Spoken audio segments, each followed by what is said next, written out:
Hello दोस्तों, आपके अपने यूट्यूब चैनल सहज मैथ्स स्टडी में आप सभी का स्वागत है। आज हम सीखेंगे समबाहु त्रिभुज का क्षेत्रफल निकालना, जो कि हमने यहाँ पर इसका फार्मूला लिख लिया है। इसी फार्मूले से हम इसको सॉल्व करना सीखेंगे। तो जो फार्मूला है वो क्या है, यहाँ पर दिया गया है √3/4 गुणे भुजा स्क्वायर। तो भुजा क्या होती है यहाँ पर जो दी गई है, क्योंकि समबाहु त्रिभुज में सारी भुजाएं बराबर होती हैं। त्रिभुज 3 प्रकार के होते हैं। तो त्रिभुज 3 प्रकार के कौन कौन से हैं? तो पहला है समबाहु त्रिभुज। उसके बाद दूसरा है समद्विबाहु त्रिभुज। उसके बाद तीसरा है विषमबाहु त्रिभुज।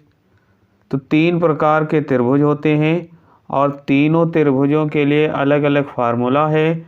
तो यहाँ पर जो समबाहु त्रिभुज होता है, तो समबाहु त्रिभुज के लिए यहाँ पर ये फार्मूला लगेगा √3/4 गुणे भुजा स्क्वायर। और समबाहु त्रिभुज में होता क्या है, जिस त्रिभुज की सभी भुजाएं बराबर होती हैं उसको कहा जाता है समबाहु त्रिभुज। जिसकी 2 भुजाएं बराबर होती हैं उसको कहा जाता है समद्विबाहु त्रिभुज। जिसकी कोई भी भुजा बराबर ना हो उसको कहा जाता है विषमबाहु त्रिभुज। तो यहाँ पर हम देखेंगे समबाहु त्रिभुज। तो समबाहु त्रिभुज में होता क्या है, इसकी सारी भुजाएं बराबर होती हैं। जैसे यहाँ पर 8 सेंटीमीटर ये दिया है, ये भी 8 सेंटीमीटर है और इधर ये भी 8 सेंटीमीटर है। सभी भुजाएं 8-8 सेंटीमीटर की हैं। तो यहाँ पर ये समबाहु त्रिभुज है। तो समबाहु त्रिभुज के लिए फार्मूला हमने लिख लिया है और इसी फार्मूले से हम इसको सॉल्व करेंगे। तो यहाँ पर हम देख लेते हैं ये जो फार्मूला है, पहले जो दिया गया है भुजा, तो यहाँ लिख लेते हैं भुजा। तो भुजा बराबर दी गई है 8 सेंटीमीटर, तो लिख लेते हैं 8 सेंटीमीटर। उसके बाद फार्मूला दिया गया है बराबर में, यहाँ लिख लेंगे क्षेत्रफल बराबर। तो क्षेत्रफल बराबर यहाँ पर फार्मूला है √3/4 और गुणे भुजा स्क्वायर। तो भुजा कितनी है, 8 है, तो लिख लेंगे 8। स्क्वायर है तो स्क्वायर लिख लेंगे। बराबर में यहाँ जो √3 और बटे 4 दिया गया है गुणे 8 स्क्वायर है, इसका मतलब 8 को 2 बार लिखा जाए गुणे में, तो 2 बार लिख लेते हैं। और जब इसको काटेंगे तो 4 एकम 4 और 4 दूनी हो जाएगा 8। अब यहाँ इसका आपस में गुणा करेंगे तो 8 दूनी 16 और इधर है √3, तो √3 और गुणे 8 दूनी 16, तो √3 गुणे 16 मिला। अब यहाँ पर ये जो मिला हुआ है √3 गुणे 16, तो इसको हम लिख सकते हैं √3 और इससे पहले लिख सकते हैं 16, क्योंकि इसका और इसका आपस में गुणा होगा तो मिलेगा 16√3।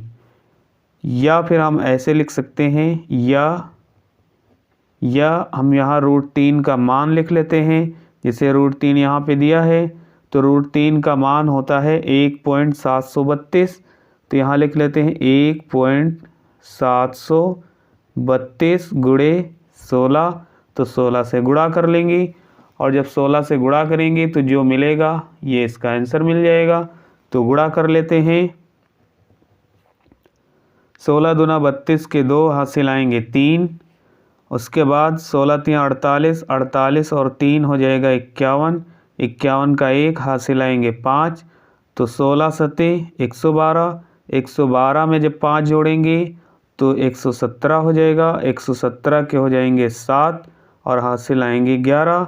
फिर 16 एकम 16, 16 और 11 मिल जाएगा, तो 16 और 11 को जोड़ेंगे तो यहाँ पर हमको मिल जाएगा 27, तो यहाँ लिख लेते हैं 27।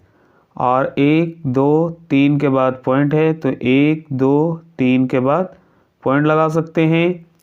तो इस प्रकार से आंसर के रूप में 27.712। अब क्षेत्रफल है सेंटीमीटर में दिया है, तो यहाँ लिख लेंगे सेंटीमीटर स्क्वायर। तो इस प्रकार से हमने देखा कि अगर हम इसको ऐसे ही लिखते हैं रूट में तो लिख सकते हैं 16√3।